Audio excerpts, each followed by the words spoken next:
ਸਤਿ ਸ਼੍ਰੀ ਅਕਾਲ ਜੀ। ਸਵਾਗਤ ਹੈ ਜੀ ਤੁਹਾਡਾ ਸਾਡੇ YouTube channel D infotainment live ਤੇ। ਜਿਹੜੇ ਸੱਜਣਾ ਨੇ ਚੈਨਲ ਨੂੰ ਸਬਸਕ੍ਰਾਈਬ ਨਹੀਂ ਕੀਤਾ ਉਹ ਪਲੀਜ਼ ਸਬਸਕ੍ਰਾਈਬ ਕਰ ਲੈਣ ਤੇ ਨਾਲ ਦੇ ਲੱਗੇ ਬੈਲ ਦੇ ਬਟਨ ਨੂੰ ਦਬਾ ਦੇਣ। ਤੇ ਜੇ ਤੁਸੀਂ ਇਹੀ ਵੀਡੀਓ ਫੇਸਬੁੱਕ ਤੇ ਦੇਖ ਰਹੇ ਹੋ ਤਾਂ ਆਪਣਾ Facebook page the infotainment live ਦਾ ਉਹਨੂੰ ਵੀ ਲਾਈਕ ਤੇ ਫੋਲੋ ਕਰ ਲੈਣ ਤੇ ਆਪਣਾ ਜਿਹੜਾ ਇੰਸਟਾਗ੍ਰਾਮ ਦਾ ਪੇਜ ਆ ਉਹਨੂੰ ਵੀ ਲਾਈਕ ਤੇ ਫੋਲੋ ਕਰ ਲੈਣ। ਸੋ ਅੱਜ ਦੀ ਜਿਹੜੀ ਵੀਡੀਓ ਆ ਜੀ ਇਹ ਜਿੱਦਾਂ ਤੁਹਾਨੂੰ ਪਤਾ ਹੀ ਆ ਕਿ ਕਰਫਿਊ ਲੱਗਿਆ ਹੋਇਆ 21 ਦਿਨਾਂ ਤੱਕ ਦਾ ਲਾਕਡਾਊਨ ਆ। ਮੇਰਾ ਖਿਆਲ 13-14 ਤਰੀਕ ਜਦ ਤੱਕ ਹੋ ਜਾਣੀ ਆ। ਤੇ ਹਰ ਬੰਦੇ ਦੇ ਮਨ 'ਚ ਸਵਾਲ ਇਹੀ ਆ ਸਾਡੇ ਜ਼ਿਮੀਂਦਾਰ ਭਰਾਵਾਂ ਦੇ ਵੀ ਯਾਰ ਕਣਕ ਕਿਵੇਂ ਚੱਕੀ ਜਾਊਗੀ ਜਾਂ ਕੰਬਾਈਨ ਕਿਵੇਂ ਮਿਲੂਗੀ ਜਾਂ ਲੇਬਰ ਕਿੱਥੋਂ ਆਊਗੀ, ਕੀ ਕਰਾਂਗੇ, ਵਿਕੂਗੀ ਜਾਂ ਨਹੀਂ ਵਿਕੂਗੀ, ਘਰੇ ਲਾਉਣੀ ਪਊਗੀ, ਇਹਨੂੰ ਬੋਰੀਆਂ 'ਚ ਕੌਣ ਪਾਊਗਾ, ਟਰਾਲੀਆਂ ਸਾਡੀਆਂ ਕੌਣ ਲਾਊਗਾ। ਹਰ ਬੰਦੇ ਦੀ ਜਾਨ ਮੁੱਠੀ 'ਚ ਆਈ ਪਈ ਆ ਕਿਉਂਕਿ 6 ਮਹੀਨੇ ਦੀ ਫਸਲ ਹੈ। ਸੋ ਬੜੇ ਬੰਦਿਆਂ ਨੇ ਮੈਨੂੰ ਫੋਨ ਫਾਨ ਵੀ ਕੀਤੇ, ਕਾਲਾਂ ਵੀ ਆਈਆਂ, ਬਾਈ ਯਾਰ ਪਤਾ ਕਰੋ ਵੀ ਕੀ ਬਣੂਗਾ ਜਗਾੜੇ ਤੇ ਕੋਈ ਵੀਡੀਓ ਬਣਾਓ। ਤਾਂ ਮੈਂ ਜਿਹੜੇ ਸੱਜਣ ਮਿੱਤਰ हैं, देखो मैं भी झूठ बोला, मैं तो कंबाइना का कोई काम नहीं करता, ना मैं चलाई है ना मैं कुछ होर।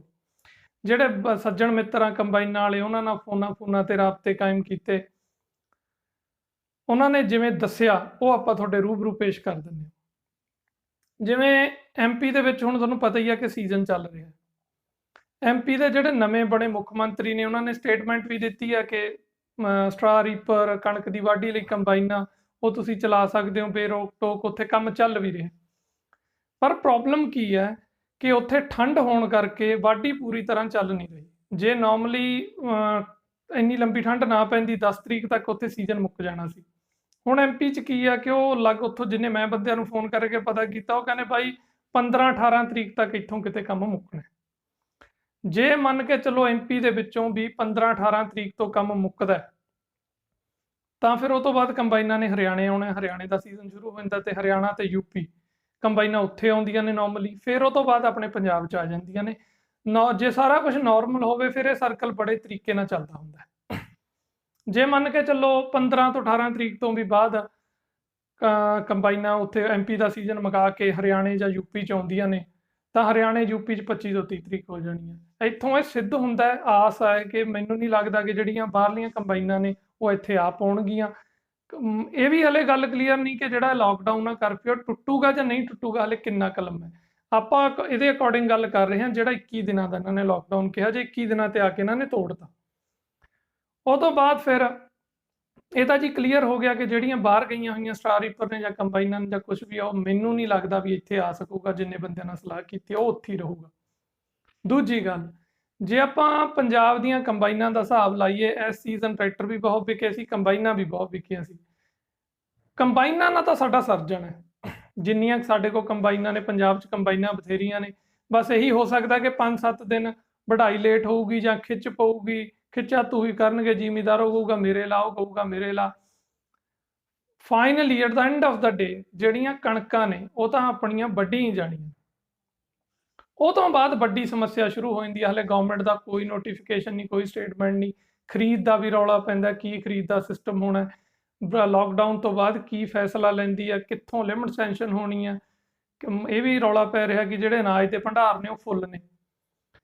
ਇਹਦੇ ਬਾਰੇ ਵੀ ਹਲੇ ਆਪਾਂ ਨੂੰ ਕੋਈ ਕਲੀਅਰਟੀ ਨਹੀਂ। ਇਹਦੇ ਬਾਰੇ 'ਚ ਆਪਾਂ ਕੋਈ ਬਿਆਨਬਾਜ਼ੀ ਕਮੈਂਟ ਕਰ ਵੀ ਨਹੀਂ ਸਕਦੇ। ਇਹ ਕੋਈ ਮੇਰੀ ਸਟੇਟਮੈਂਟ ਵੀ ਹੈ ਨਹੀਂ, ਇਹ ਸਿਰਫ ਇੱਕ ਹਿਸਾਬ ਕਿਤਾਬ ਆ ਜਿਹੜਾ ਲੋਕਾਂ ਨਾਲ ਸਲਾਹ ਪਾਣੀ ਕਰਕੇ ਆਪਾਂ ਤੁਹਾਡੇ ਨਾਲ ਮਸ਼ਵਰਾ ਕਰ ਰਹੇ ਹਾਂ। ਉਹ ਤੋਂ ਬਾਅਦ ਅਗਲੀ ਗੱਲ ਆ ਗਈ। ਅਗਲੀ ਗੱਲ, ਕਣਕ ਵੱਢੀ ਗਈ, ਖਰੀਦ ਦਾ ਆਪਾਂ ਨੂੰ ਕੋਈ ਪਤਾ ਨਹੀਂ। ਦੇਖੋ ਕਣਕ ਤਾਂ ਆਪਣੀ ਵੱਢੀ ਜਾਣੀ ਹੈ। ਉਹ ਤੋਂ ਬਾਅਦ ਆ ਗਈ ਗੱਲ ਲੇਬਰ ਦੀ ਸਮੱਸਿਆ ਦੀ, ਜਿਹੜਾ ਸਭ ਤੋਂ ਬੜਾ ਮੁੱਦਾ ਬਣਿਆ ਹੋਇਆ। ਇਹਨਾਂ ਦਿਨਾਂ 'ਚ ਜਿਹੜੇ ਹੁਣ ਦਿਨ ਚੱਲ ਰਹੇ ਨੇ, ਇਹਨਾਂ ਦਿਨਾਂ 'ਚ ਕੁੱਲ ਮਿਲਾ ਕੇ ਯੂਪੀ, ਬਿਹਾਰ, ਨੇਪਾਲ ਦੀ ਲੇਬਰ ਆਉਣੀ ਇੱਥੇ ਸ਼ੁਰੂ ਹੋ ਜਾਂਦੀ ਹੈ। ਐਤਕੀ ਲਾਕਡਾਊਨ ਆ, ਐਤਕੀ ਬਿਲਕੁਲ ਨਹੀਂ ਆਈ। ਇਹਨਾਂ ਅੱਜ ਤੋਂ ਮੰਨ ਕੇ ਚੱਲੋ ਵੀ 7-8 ਦਿਨਾਂ ਤੱਕ, 10 ਦਿਨਾਂ ਤੱਕ ਜਿਹੜੇ ਬੰਦੇ ਹੱਥੀਂ ਵਾਢੀ ਕਰਾਉਂਦੇ ਹੁੰਦੇ ਸੀ, ਜੇ ਐਤਕੀ ਵੀ ਆਪਾਂ ਲਾਈਏ 7-8 ਅਪ੍ਰੈਲ ਨੂੰ ਹੱਥੀਂ ਵਾਢੀ ਸ਼ੁਰੂ ਹੋ ਜਾਣੀ ਸੀ। ਉਹ ਵੀ ਹੱਥੀਂ ਵਾਢੀ ਵਾਲਾ ਤਾਂ ਸਮੱਸਿਆ ਹੈਗੀ ਉਹ ਹੈਗੀ ਆ, ਲੇਬਰ ਆ ਨਹੀਂ ਰਹੀ। ਜਿਹੜੀ ਲੇਬਰ ਇੱਥੇ ਆ ਉਹ ਬਹੁਤ ਥੋੜੀ ਹੈ। ਤੇ ਜਿਹੜੀ ਲੇਬਰ ਇੱਥੇ ਆ ਗਈ, ਅਗਲੀ ਗੱਲ ਸ਼ੈਲਰਾਂ 'ਚ, ਜਿਹੜੀ ਸ਼ੈਲਰਾਂ ਦੀ ਲੇਬਰ ਆ, ਸ਼ੈਲਰਾਂ ਦਾ ਹਲੇ ਕੰਮ ਹੀ ਨਹੀਂ ਮੁੱਕਿਆ। ਸ਼ੈਲਰਾਂ ਦਾ ਵੀ ਕੰਮ ਚੱਲ ਰਿਹਾ, ਸ਼ੈਲਰਾਂ 'ਚੋਂ ਨਹੀਂ ਲੇਬਰ ਆ ਸਕਣੀ। ਸੋ ਇਸ ਵਾਰ ਜਿਹੜੀ ਮੇਨ ਸਮੱਸਿਆ ਦਿਖ ਰਹੀ ਹੈ ਅੱਗੇ, ਉਹ ਲੇਬਰ ਦੀ ਆਉਣੀ ਆ। ਵੱਢਣ ਵੁੱਢਣ ਵਾਲੀ ਕੋਈ ਸਮੱਸਿਆ ਨਹੀਂ, ਵੱਢੀ ਤਾਂ ਫਾਈਨਲੀ ਜਾਣੀ ਉਹ ਕੰਬਾਈਨਾਂ ਲੋਕਲ ਆਪਣੇ ਬਹੁਤ ਹੋ ਗਈਆਂ ਹੁਣ। ਬਾਕੀ ਜਿਹੜੀ ਕਮਰਸ਼ੀਅਲ ਲੇਬਰ ਆ, ਜਿਹੜੇ ਮੰਨ ਕੇ ਚਲੋ ਸਾਡੇ ਏਰੀਆ 'ਚ ਪੈਂਦਾ ਮੰਡੀ ਗੋਬਿੰਦਗੜ੍ਹ ਜਾਂ ਪਟਿਆਲੇ ਜਾਂ ਹੋਰ ਜਿਹੜੇ ਜ਼ਿਆਦਾ ਇੰਡਸਟਰੀ ਲੋਹੇ ਦੀ ਲੁਧਿਆਣੇ ਤੇ ਮੰਡੀ ਗੋਬਿੰਦਗੜ੍ਹ ਆ, ਉੱਥੇ ਵਾਲੀ ਜਿਹੜੀ ਲੇਬਰ ਆ ਉਹ ਇੱਧਰ ਨੂੰ ਆਉਂਦੀ ਹੈ ਨਹੀਂ ਖੇਤਾਂ ਵਾਲੇ ਪਾਸੇ ਨੂੰ। ਉਹਨਾਂ ਨੇ ਉਹੀ ਕੰਮ ਕਰਨਾ ਕਿਉਂਕਿ ਲੋਕਡਾਊਨ ਤੋਂ ਬਾਅਦ ਜਾਂ ਇੰਡਸਟਰੀ ਨੇ ਵੀ ਚੱਲਣਾ, ਬਾਬੂਆਂ ਨੇ ਵੀ ਫਿਰ ਆਪਣੇ ਕੰਮਕਾਰ ਤੋਰਨੇ ਨੇ। ਸੋ ਐਤਕੀ ਇੰਨੀ ਕੁ ਮੇਰਾ ਵੀਰ ਗੱਲ ਦੀ ਤਿਆਰੀ ਰੱਖੋ ਕਿ ਬਾਕੀ ਸਾਰਾ ਕੁਝ ਸਰ ਜਾਣਾ।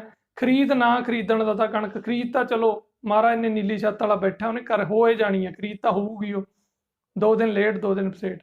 ਮੇਨ ਜਿਹੜੀ ਐਤਕੀ ਲੇਬਰ ਦੀ ਸਮੱਸਿਆ ਆਉਣੀ ਆ, ਹੁਣ ਦੇਖਦੇ ਆ ਆਪਣੇ ਜ਼ਿਮੀਂਦਾਰ ਵੀਰ ਨੇ ਜਿਹੜਾ ਕਿੰਨਾ ਕੁ ਕੋਆਪਰੇਟ ਕਰਦੇ ਨੇ ਇੱਕ ਦੂਜੇ ਨਾਲ। ਆਪਣੇ ਹੀ ਬੰਦੇ, ਹੋ ਸਕਦਾ ਨਹੀਂ ਪਤਾ ਵੀ ਆਪਣੇ ਹੀ ਬੰਦਿਆਂ ਨੂੰ ਟਰਾਲੀਆਂ ਲਾਉਣੀਆਂ ਪੈ ਜਾਣ, ਆੜ੍ਹਤੀਏ ਕਹਿਣ ਵੀ ਤੁਸੀਂ ਆਪਦੇ ਹੀ 2-2 4 ਬੰਦੇ ਲੈ ਕੇ ਆ ਕੇ ਕੰਡੇ ਚਲਾ ਕੇ ਭਰਾਈ ਕਰੋ। ਇਹ ਦਿੱਕਤ ਐਤਕੀ ਆ ਸਕਦੀ ਆ। ਬਾਕੀ ਮਹਾਰਾਜ ਕਰੇ ਆ ਜਾਵੇ। ਵੈਸੇ ਤਾਂ ਬੜੇ ਬੜੇ ਆ ਜਾਂਦੇ ਨੇ ਆਫਤਾਂ, ਕੁੱਲ ਮਿਲਾ ਕੇ ਮਹਾਰਾਜ ਕਿਰਪਾ ਕਰੇ ਦਿੰਦਾ। ਇਹ ਲੇਬਰ ਦੀ ਸਮੱਸਿਆ ਐਤਕੀ ਜ਼ਰੂਰ ਆ ਸਕਦੀ ਹੈ। ਰੀਪਰਾਂ ਦੀ ਵੀ ਘਾਟ ਨਹੀਂ, ਲੀਪਰ ਵੀ ਜੇ ਸਟਾਰ ਰੀਪਰ ਵੀ ਲੋਕਲ ਬਥੇਰੇ ਨੇ, ਕੰਬਾਈਨਾਂ ਦੀ ਵੀ ਗੱਲ ਆ।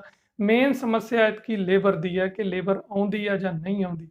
ਇਹਦੇ ਬਾਰੇ 'ਚ ਜੇ ਵੀ ਕੋਈ ਆਉਂਦੀ ਆ, ਕੋਈ ਪਤਾ ਲੱਗਦਾ ਆਪਾਂ ਨੂੰ, ਆਪਾਂ ਤੁਹਾਨੂੰ ਜਾਣਕਾਰੀ ਨਾਲ ਦੀ ਨਾਲ ਦਿੰਦੇ ਰਹਾਂਗੇ। ਸੋ ਇਹ ਜਿਹੜੀ ਵੀਡੀਓ ਆ ਇਹਨੂੰ ਪਲੀਜ਼ ਸ਼ੇਅਰ ਕਰ ਦਿਓ, ਚੈਨਲ ਨੂੰ ਸਬਸਕ੍ਰਾਈਬ ਕਰ ਦਿਓ ਤੇ ਲਾਈਕ ਕਰ ਦਿਓ ਵੀਡੀਓ ਨੂੰ। ਇਹਨੂੰ ਖਿੱਚ ਕੇ ਸ਼ੇਅਰ ਤਾਂ ਕਰਨਾ ਹੈ ਕਿ ਜਿਹੜਾ ਮਾੜਾ ਮੋਟਾ ਆਪਣਾ ਹਰੇਕ ਜ਼ਿਮੀਂਦਾਰਾਂ ਤੱਕ ਸੁਨੇਹਾ ਪਹੁੰਚ ਜਾਵੇ। ਮਾੜਾ ਜਿਹਾ ਦਿਲ ਨੂੰ ਧਰਵਾਸਾ ਜਿਹਾ ਹੋ ਜਾਂਦਾ, ਹੋਰ ਗੱਲ ਤਾਂ ਕੁਝ ਨਹੀਂ ਹੁੰਦੀ। ਮੈਂ ਕੋਈ ਕਿਸੇ ਵਾਸਤੇ ਕੁਝ ਕਰ ਤਾਂ ਨਹੀਂ ਦੇਣਾ। ਸੋ ਬਹੁਤਾ ਕੁਝ ਨਾ ਕਹਿੰਦਾ ਹੋਇਆ ਖਿਮਾ ਦਾ ਜਾਚਕ ਹੈ। ਤੁਹਾਡਾ ਬਹੁਤ ਬਹੁਤ ਧੰਨਵਾਦ। ਰੱਬ ਰਾਖਾ।